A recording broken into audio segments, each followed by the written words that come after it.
You were watching another episode of Shane Solomon Meets, brought to you by the Cornwall Channel. I'm your host, Shane Solomon, and today I'm meeting the wonderful Dave Mutton.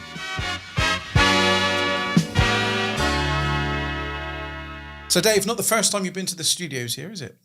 No, I came down a couple of months ago and did a TikTok marketing course here, which was fascinating and led to me spending lots of time on TikTok. And of course, we've been introduced really through Paul Edworthy. Yep. So we do a lot of work with Paul. He's a great guy. Now, I'm going to get straight into it because I'm very fortunate to have a few connections here on LinkedIn. What do you do for the people? I know it's probably a big subject. You've probably come with a lot of experience, but what can you do to help people's problems? Give me some examples. So I think the most common thing I can do is bring experience and advice. So I work, you might say, fractional director, portfolio director. So I don't work full-time on any particular business. I work with a number of different clients to help them grow their business. And I do that by bringing my expertise and my experience across many different sectors and learning about their business and then suggesting and advising and working with that business owner to focus what they're doing to improve and grow their business. So that's it really. Very simply, I help people grow their business. So what makes you qualified to do this, Dave? I mean, you must have worked with people in the past that you've had good results for. Can you give me some examples that would inspire someone watching this? And goodness me, I need to work with this man. Well, I've worked for a few big brands. Okay. The biggest one you might know is Amazon. So I was part of the team that launched Amazon in the UK back in 1998. Wow, okay, that's impressive. So we were You've got my attention. Right. So we were a small business called Book Pages at the time. We were trying to be an Amazon clone, and we literally had a phone call one day from Jeff Bezos' attorney saying, Jeff's going to be in town. He'd like to meet. We're coming to the UK. We can do it with you or without you. Let's talk. Oh, I love that. I love that saying. So we had a conversation. I actually wasn't there. I was just about to join, and the head of the business rang me up, and it was through a headhunting process, and he was looking to hire a head of marketing because he needed a really good head of marketing. And I wasn't very happy in the role I was in. I met him, really liked him, thought this is a good idea, jumped over to his company, and then literally within 10 days he said, it's a bit of a secret, we're being bought by Amazon. I'm like, wow. And within a couple of months we were acquired by Amazon, and I had 5.5 years roller coaster working there, which was absolutely astonishing. So what was your biggest takeaway from that then?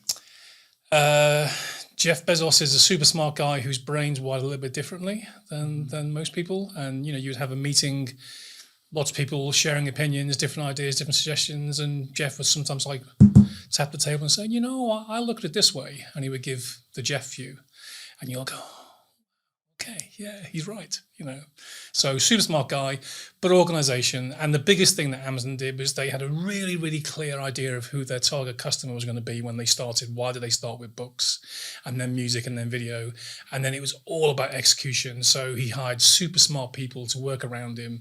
And it was about planning for the long term. We had this really small warehouse in Gerrard's Cross originally, then moved to Slough. And the warehouse was like 30,000 square foot. And that was going to be for the next year. And then we went to a 300,000 square foot and then a 600,000 square foot. It was all about that long-term planning. So very aggressive plans. And how long had they been going then until you guys got acquired by them? About 3 or 4 years, I think. Oh, that's not long at all. No, really. So I was, there was 19 of us that were acquired. And I think we were in the less than 500 people in the business in Amazon totally at the time. If I remember right. Then I left Amazon and jumped over to Yahoo. So I ran. God, remember Yahoo? You remember Yahoo? That was one of my first email address. Still around, yeah. So I ran Yahoo Shopping and Yahoo Travel for a couple of years, and then I've moved around various different. Always in the tech sector, always mostly online. So I've worked on job boards. I've worked for a games business. There was a business we put a team of people together who we'd all worked before in Yahoo and various other places. And we raised $20 million on AIM and bought some game companies and then tried to build on that business. So, you ask why can I help people? I've done quite a lot in my career. Absolutely. So who is your perfect avatar then? Is it a medium, small business? Is it large businesses you're looking for?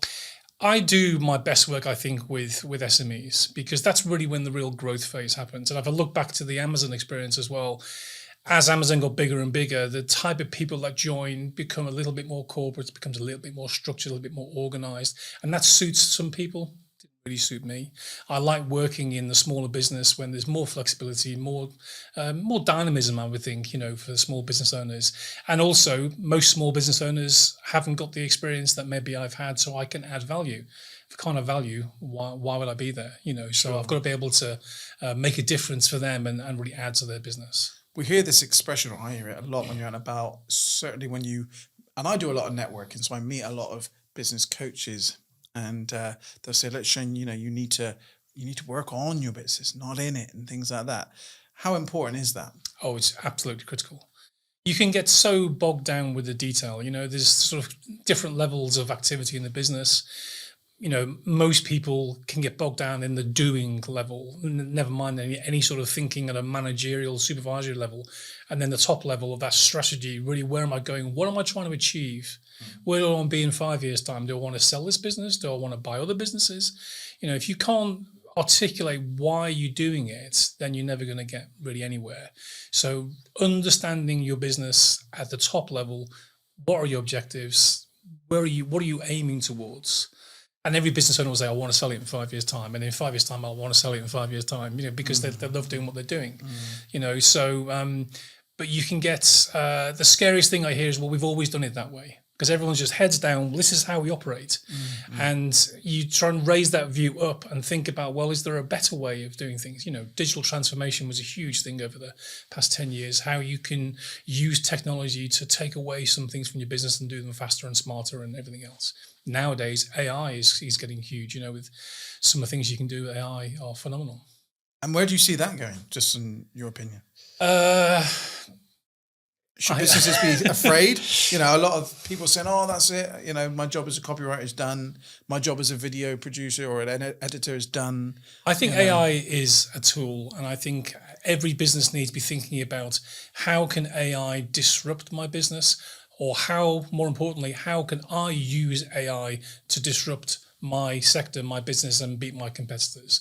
So I think you have to embrace it. It's like anything with change. Change either it rolls over you and you let it take it where you will, or you embrace the change and you go with it. So no matter what your role is, no matter what your business is, think about how AI can disrupt that sector, and then can you benefit from it? There are always opportunities. Yeah. So AI as a tool can help you do things faster, better, smarter, maybe. Maybe it can allow you to slim down parts of your business. So yes, perhaps some roles might change, but you've got to focus on your business. So, but it's scary how fast AI is developing. I've got a little question for you as a SME myself. When you're doing that growth thing, you want to get to the next stage, but you don't quite. You need some extra manpower or person power, what you can say these days. But you think, I just look at the bank. I can't really, afford really to take them on yet. Do I just increase my prices? What do you do in this stage? I mean, I remember winding the clock back when it was just me before I had the wonderful team that I've got here now and these wonderful premises. And to be honest, sometimes I think, how the hell did I get this far? Yeah. But I remember very well when I wanted to take Mike on, but I couldn't afford it. How do you make that leap? What advice would you give to those people? You think, come on, I've got people buying my product. So it must be okay, because more than 2 people agree on this, that they're buying. Yeah. So I'm thinking there must be more people out there. Now I'm doing the marketing, I'm doing the accounting, I'm trying to video it, I'm editing it, I'm doing all these things. How does one, get that first initial bit of growth? So I think you've got to understand your business first. So what's your average revenue per customer? How much does it cost you to acquire that customer, if it costs you anything at all, other than the time with your networking and everything else? And I tend to work with businesses, and I've just done this recently with Paul, for example, and do a sort of top down and a bottom up forecast. Okay, so the bottom up forecast is, I have these resources now. I know what my average revenue per customer is for my different products and services. With the resources I've got now, where does that take me? If my team were working at full capacity, where does that take me? Okay, that's your bottom up forecast of what you can do with what you've got now. Your top down forecast is, well, actually, I'd like to grow the revenue to that number. So if I've got that number with the same spread of products and services, what resources do I need to get there? And you're going to have a gap. Okay, so you'll have what you can do now and what you want to do. And then it's starting planning. Well, how can I shrink that gap?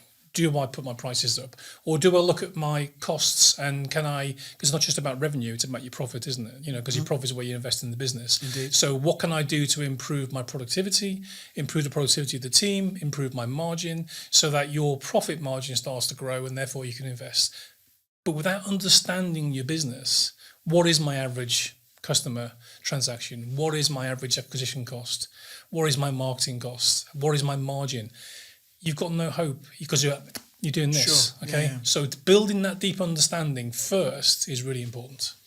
And I think that will go down to writing it down. I remember, again, when I first started out in business, I was with Midland Bank at the time, and they told me to do a business plan. They gave me the floppy disk at the time that had this software on it to help me do a business plan. And I kind of, I'm all right. I don't need that. I don't need to write it. It's all in my head. Yeah. But I think as I'm getting older and wiser with the business, it really is important to really plan, to write it down, right? Absolutely. And I think what you've also got to remember is the easiest way to grow your business is with the team that you have. Okay. And in fact, you should be superfluous to your business. Your business should grow without you. Sure. If you've put the systems and the people in place, the best thing is, I'm sure you'll know this, Jane, you go on holiday and you get multiple phone calls, emails, what's going on, because you are too embedded in your day-to-day of your business. So if you can build those systems, procedures, best practice, train the team so that it runs smoothly and you're the icing on the cake. You're then focusing on the top of the business. You're focusing on that growth. You're focusing on new customer acquisition, but the business is running without you. That's how you start to grow. Sure. Because you can go and spend your time acquiring new customers. Whereas if you're too much doing the job, how do you find time to do that? So, you want to get to the point where you walk away for 2 weeks on holiday, you don't get a single phone call. You're going to be nervous. You're going to be worried, thinking, what's going on? What's going on? But actually, you'll come back and the business is going on without you. And maybe they had a challenge, but they dealt with it because you've got good people who understand the process, understand what is your business and what's the best practice for your business and how they should respond. Sure. In fact, I'm quite lucky. I mean, the last holiday I had, I wouldn't have got a call off the guys at all because I'm very lucky in that bit. And we're going to talk after this as well, and I'm sure we'll do some stuff together. But for me, I know I need to focus on the profitability of the business. I'm a very giving person in nature. Philanthropy is a very big thing of my DNA, but I'm too giving at the moment for what the company can do or what I can personally do with Shane Solomon. So I know one of the areas I need to focus on is the profitability side of things and to grow it. I'm very, the guys here can run it with it. I can go away, for a couple of weeks and the phone won't ring. If anything, it's me ringing back just saying, you guys okay? Yes, Shane, just relax. Everything's fine. We've got this.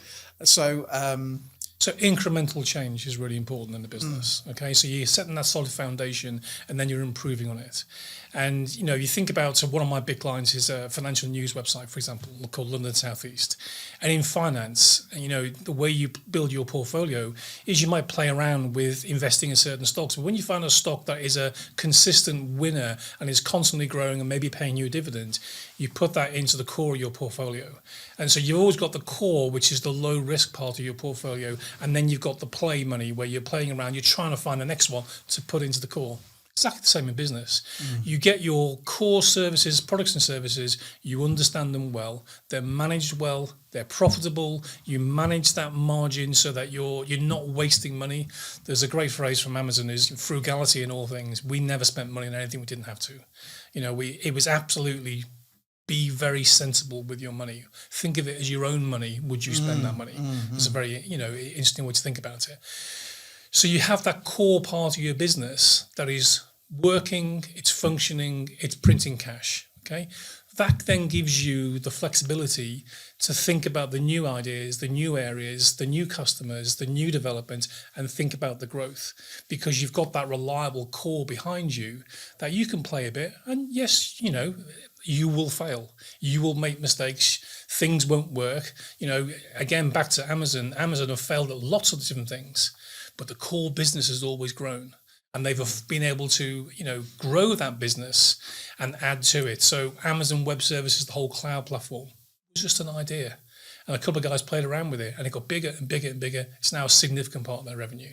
So that's what you need to do. It's solid foundation and then growth from there. So I could talk to you for ages. I can't do that because this is a Shane Solomon Meets and your time is precious and valuable. So you're not going to give away too much for free. But what was I going to say is, for me, where in the UK can you is it UK globally you can work from? Are you able to work from home?